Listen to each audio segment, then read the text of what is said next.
Hello, and welcome to the 100th episode of It's a History podcast.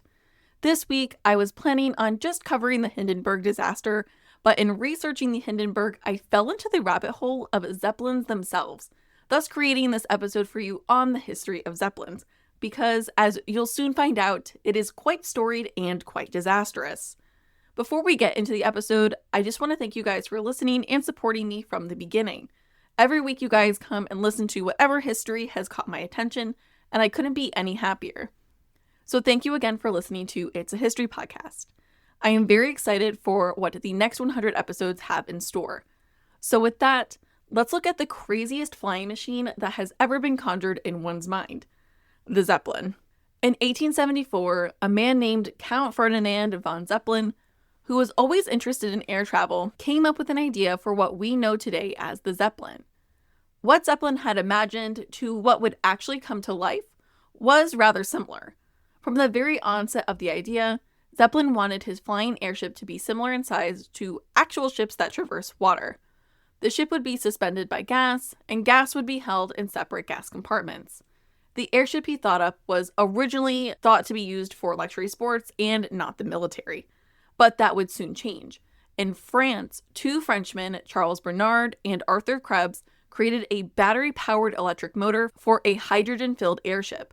This airship would be flown 7 times, making Bernard and Krebs the first people to demonstrate the first completely controlled powered flight. There were hundreds of years of science and discovery that made Bernard and Krebs' flight successful, which I go into more detail on in my episode on hot air balloons, which is episode number 96. Zeppelin, upon finding out that the French had created a flying machine similar to the one he imagined all those years ago, set off alarms inside him. He feared this French ship could be a military threat to Germany. It took a little while, but 6 years later, in 1890, when Zeppelin was out of the army and had the time, the opportunity, and the motivation, he began to engineer his own airship for Germany. Zeppelin did have the self-awareness that as a former cavalry officer with no expertise in aeronautical engineering, that he was going to need some help to make his ideas into reality. So Zeppelin hired Theodore Kober, a man who had previously worked as an aeronautical engineer for the Redinger balloon factory. The first design the pair came up with was a, quote, aerial express train, which was described as 3 industrial ships attached together, one being the pulling unit, followed by a passenger car, ending with a cargo section. Zeppelin thought so much of this design that he wrote a letter to General Alfred von Schlieffen, chief to the general staff. Zeppelin wrote regarding his machine that it would be, quote, safe and fast flying. Air trains will confer on the army many advantages. For example, reconnaissance over hundreds of miles of enemy's territory, and only a few hours for assured supplies for all troops from the nearest depot every day, without the delays road transport had, transfer of important officers and important information from one army to the other, and bombardment of enemy fortresses or troop concentrations with projectiles. Zeppelin and Kober had actually worked out this plan in great detail. The basic shape of the train cars would have the same basic architecture of all the Zeppelins to ever be produced. They had a rigid internal framework consisting of a series of rings connected to horizontal gliders with individual gas cells occupying the space between rings. The rings themselves were stabilized and braced by cables that crisscrossed each ring like the spokes of a bicycle wheel. The multi-chamber gas cell design was more for redundancy. The thought was that if one went out, the other cells would have been enough for the ship to stay in the air. After a review by several airship specialists, General von Schlieffen was advised not to involve himself in the creation of this project. Even with this information, Zeppelin went on to apply for a patent for his air train, and he was in fact granted his patent in Germany and as well as a patent in the US in 1899 for the design itself. Though both Zeppelin and Kober were both involved in some capacity, the patents were only granted to Zeppelin. While Zeppelin and Kober were working on the design, a man named David Schwartz was working on something very similar. Schwartz's design was based on an aluminum outer shell that would be responsible for containing the hydrogen gas. 2 versions of the ship were built, the Schwartz 1 and the Schwartz 2. The Schwartz 1 imploded on itself, and the Schwartz 2 didn't take off until after David Schwartz's unexpected death. He left no instructions on how to fly this thing, and while crew were in the airship, After ascending far higher than intended, the captain decided to release some gas, and the ship descended rapidly, hit the ground, rolled over, and deflated. Finally ready to actually build his first airship, Zeppelin needed money. He was able to pull together 800,000 German marks and had his first machine built.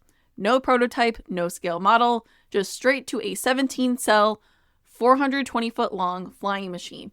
This first machine, the LZ-1, would hold 399,000 cubic feet of hydrogen, creating, in its most simple form, a flying bomb. Construction of the LZ-1 took nearly 2 years, and this monstrous machine would be powered by an engine that is no more powerful than modern-day lawnmowers. The maiden flight of the LZ-1 took place on the evening of July 2nd, 1900. Captained by the 62-year-old Count Zeppelin, the LZ-1 was pulled out of its shed and onto the water. Zeppelin believed that it would be easier to store the airships over water instead of over land, so for most of this story, just know that the airships are stored over water. The LZ-1 was pulled out of its shed onto the water at 8:03 p.m. The ground crew released their grip on the gondolas holding the ship down, but the forward team, those in the front, let go before the aft team, those in the back, which caused the ship to tilt upward and drift away. The crew on board the Zeppelin winched a 220-pound lead weight forward, turning the ship to a proper horizontal position. But at some point, the winch jammed, causing the airship to get ready for a nosedive into the lake. The crew dropped ballasts or counterweights from the forward gondola to even out the weight. But as if anything was going to go right, the engine stopped running. After a long 18 minutes of tumultuous flight, Zeppelin ordered the airship to land back in the lake. During this voyage, his airship traveled 3 miles at a speed of 8 miles per hour. After reviews of this flight, reviewers stated that this maiden voyage proved conclusively that a dirigible balloon is of practically no value, and that the Zeppelin was suitable for neither military nor non-military purposes. With this information, Zeppelin and his crew made the bare minimum of changes needed to repair the LZ-1. The second flight had the LZ-1 ascend and sort of mill around the lake for an hour, and the third flight, which was also the final flight, had the ship reach its fastest speed of 17 miles per hour. This last flight lasted just 23 minutes. After this, Zeppelin had the LZ-1 dismantled and sold for scrap, and claimed, "I shall not go on building any more airship." That was short-lived because just 2 years later, Zeppelin was back at it again looking for money to build an airship once more. By 1904, the year after the first flight of the Wright brothers, Zeppelin secured financing for a new project from the King of Württemberg and mortgaging his wife's estate in Latvia. His chief engineer from LZ-1, Ludwig Durr, was a big motivation for Zeppelin to build again. A graduate from the Royal School of Engineering in Stuttgart, Durr would go on to play a major role in designing each subsequent airship, including the Hindenburg. With some structural changes, the new iteration of the airship did not fare much better than the first two. On its first attempts of flight, this second iteration of the airship made its way out into the middle of the lake, where it eventually had to be recaptured with difficulty and brought back to the hangar, where, trying again a few weeks later on a different flight, the ship rose to 1,500 feet, but then started to pitch erratically up and down when the ship, according to Zeppelin himself, experienced a few mechanical disturbances, which caused the temporary stoppage of first one motor and then the other. The steering system stopped functioning, and Zeppelin was forced to land the ship while none of the machinery was working. The crew simply threw an anchor overboard, where it caught on the ground and dragged the ship out of the sky. The airship would run into some trees, causing damage. That night, gale force winds ripped the LZ-2 from its ropes and destroyed the ship. Zeppelin once again had the parts sold for scrap and claimed that he would not build any more aircraft. After critiques of the Zeppelin had been published by Hugo Echner, one of Zeppelin's critics at the time, Zeppelin, not one to quit, was already thinking of ways to improve the LZ-3. Zeppelin actually went to meet with Echner, and while there, Echner pretty much pitched himself to be Zeppelin's publicist. With some newfound confidence, Zeppelin and Durr went back into the workshop and built the LZ-3. With this iteration, they made one major change, adding large stabilizers to the rear of the Zeppelin. which would go on to make a substantial change to the outcome of the ship. On the LZ-3's first trip in October 1906, it carried 11 passengers for more than 2 hours, going 24 miles per hour. The airship was now actually controllable and was no longer reminiscent of a dolphin in the sky, with some additional modifications. The LZ-3 was making flights up to 3 hours long with passengers. Once the ship even flew for almost 8 hours straight. The German military, who once upon a time thought that they would never use Zeppelin's machine in warfare, suddenly changed their tune. They said with an endurance of 24 hours that Zeppelins could be useful to the German military. If Zeppelin could make it happen, the German government would purchase this new machine and the LZ-3 for over 2 million marks. With the 8-hour flight, people who had witnessed the flight were all in on the flying machine. And soon after, Zeppelin's name received a trademark, and Zeppelin branded items began to pop up. The LZ-4 was soon built, with even more modifications, including making it upgraded to the engine, which now allowed for a top speed of 30 miles per hour. In June 1908, the LZ-4 went on a trip that lasted 12 hours and traversed over 240 miles, which was the new record. Soon after, Zeppelin's 70th birthday arrived, and there was a huge celebration. The King of Württemberg awarded Zeppelin with the Gold Medal of Arts and Sciences. 24-hour flight was soon on the horizon. But one of the battles in creating a machine that could fly for that duration of time was needing to refill the gas tanks of the engines, which would require the engines to be turned off. The first attempt of this 24-hour trip resulted in an important fan blade falling into the water, which was soon followed by a second attempt, resulting in the airship smashing into the side of its own floating shed, damaging the structural rings, a propeller, a rudder, and multiple internal gas cells. On August 4th, with repairs made and having been freshly inflated with a fresh supply of hydrogen, the ship went up. The ship was going to fly along the Rhine River and follow the same route home, with the public following along by telegram, telephone, newspaper accounts, and word of mouth. The LZ-4 traveled along for 7 hours of flight, but eventually the engines had to be turned off to refill the gas tanks. The speed decreased and the nose-down way of travel was no longer sustainable. The ship rose to an altitude of 2,700 feet after having traveled at 300 feet for the first leg of the trip. This is where problems began to arise. Airships, due to their designs, had to deal with the expansion and contraction of hydrogen gas. The ship's captain also had to take into account use of gasoline as it was consumed. The weight on the ship would lessen and would affect the way hydrogen affected the ship. Flying an airship was a constant battle between hydrogen and atmospheric pressure, and on this trip, Zeppelin was losing the battle. An hour after the re-leveling process took place, they had to do the whole process over again for the second engine. Soon after, there was a failure of a radiator fan gear. Zeppelin decided to land the airship in the Rhine to make repairs. Having landed, the air was now much cooler, which caused the hydrogen to be much denser, and in turn had much less lifting power. At this point, the decision was made to rid the ship of any excess weight, which included crew. By 10:20 that night, Zeppelin set the ship off again, but the problems would not stop. One of the engines lost a fan blade, and the second gave out when an important bearing melted. The ship, now with no power, was at the mercy of the wind. And in a lucky turn of events, the Zeppelin just happened to be nearby the manufacturer of the engines. By 8 a.m. the next morning, Zeppelin had coaxed the airship into a nearby field, and technicians from the factory actually came out and started repair work. But then a storm appeared. Unable to be held down by the ground crews, the LZ-4 was pushed into some trees and it ripped open one of the gas cells.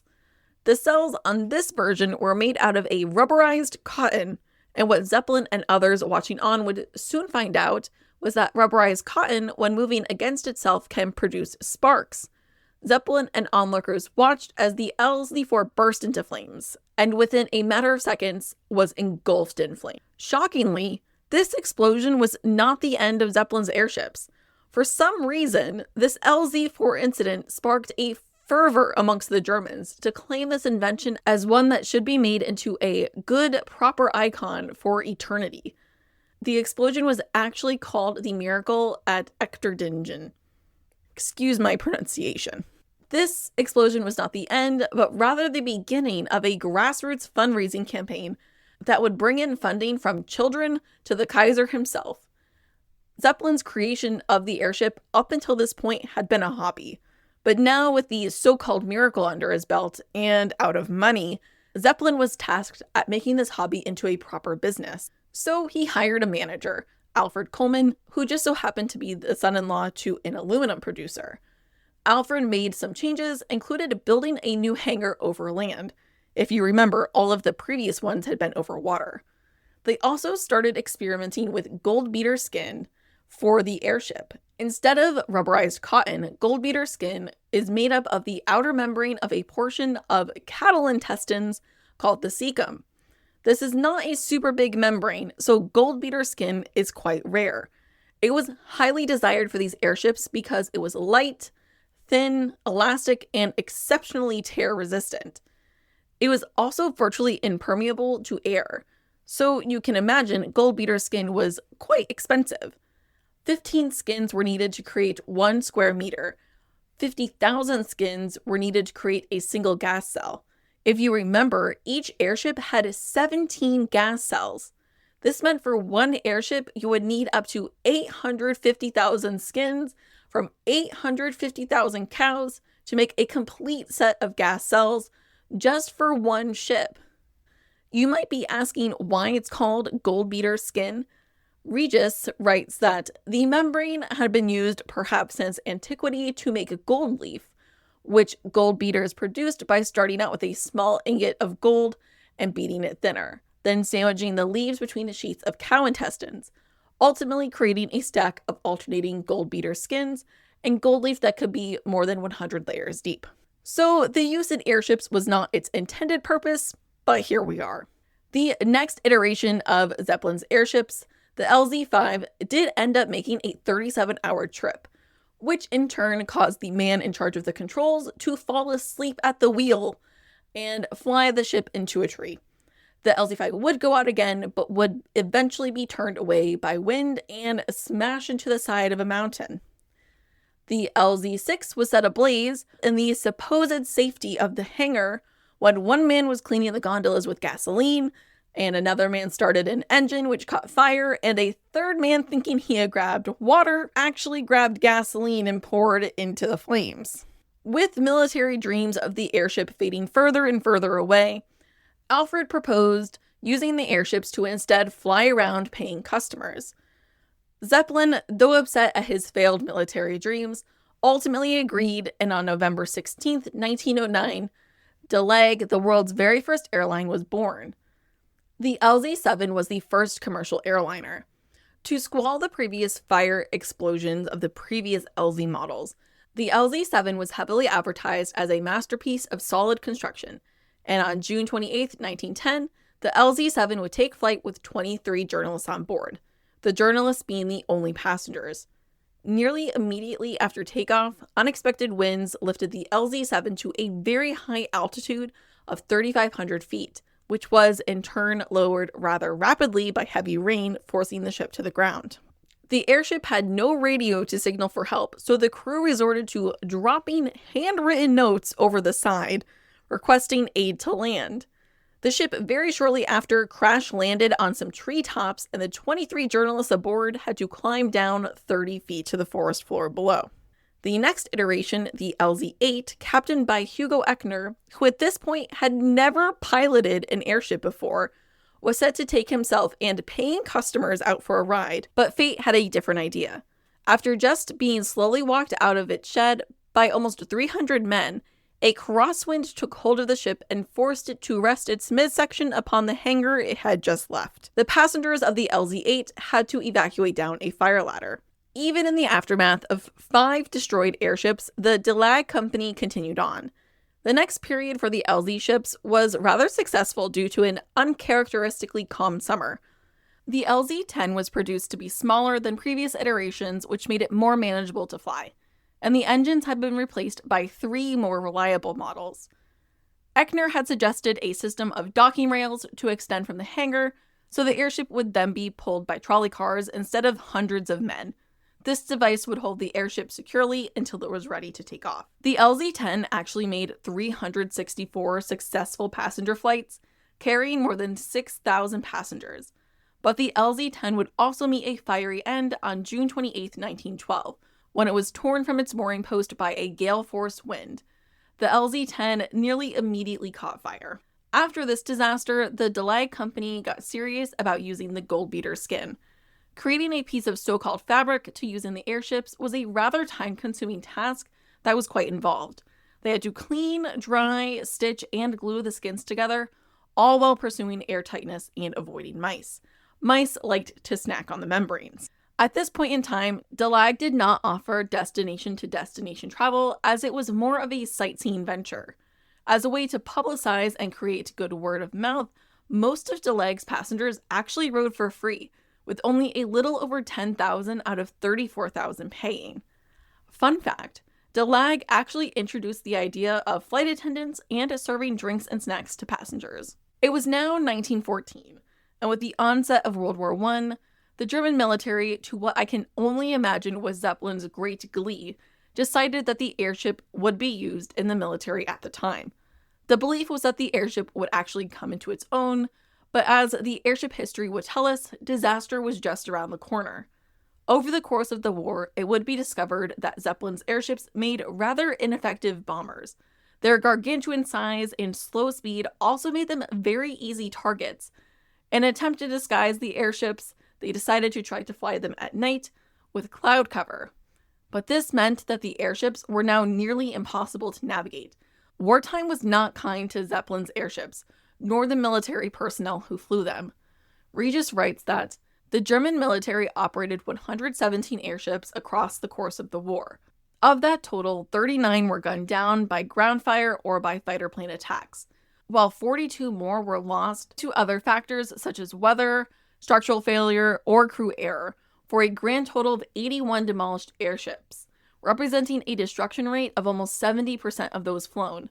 Most of the crew members, more than 400, had been incinerated inside of their failing, flaming wrecks, making for a death rate scarcely equaled by any other branch of the military forces by any country that took part in the war.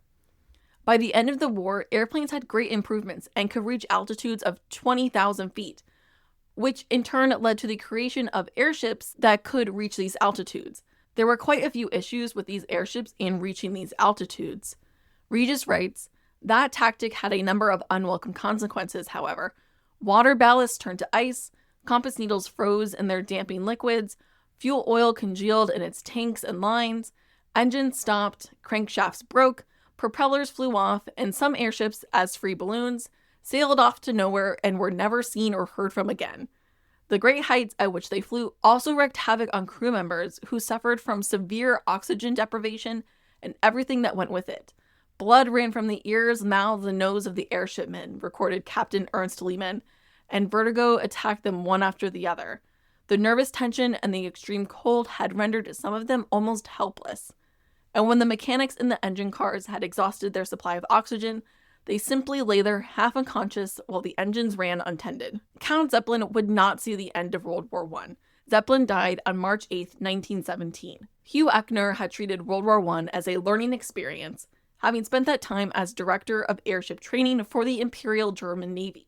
He wrote a short manual titled Brief Instructions and Practices for Piloting Zeppelin Airships, which would become the go-to document for all future airship captains. Judging from Echner's flight manual, piloting a Zeppelin required constant vigilance and was not for the faint of heart, nor for anyone with weak nerves. Quote, one must always consider the possibility of gondola fires, of explosions in the mufflers, and of electrical discharges in a ship's hull, even in cloud formations which appear harmless. Echner seemed to have anticipated every possible worst-case scenario and had proposed one or more practical methods for dealing with them. His parting words of wisdom, quote, in general, one should remember, keep cool. For the sake of time, we are not going to be looking at the British or American iterations of airships, but just know they were just as disastrous as their German counterparts. And that is where I'm going to leave off the history of Zeppelin's airship. Doomed from the start, the hydrogen-filled behemoth airships, even with the string of failures, would persevere for an additional 20 years. Based on this episode, you can see that the airships were quite disastrous nearly every time, So going into next week's episode, just have all this past history in mind when we go over what happened to the Hindenburg, which would ultimately be the final nail in the coffin for the life of Zeppelin's airships. Sources for today's episode include Monsters, the Hindenburg Disaster, and the Birth of Pathological Technology by Edward Regis. Thank you for listening to this week's episode. If you liked what you heard, head over to Spotify or Apple Podcasts and leave a review. If you have any questions, comments, or topic ideas, you could email me at itsahistorypodcast@gmail.com. Thank you again for listening to this week's episode, and I hope to have you in the next one where we are going to deep dive on the Hindenburg disaster.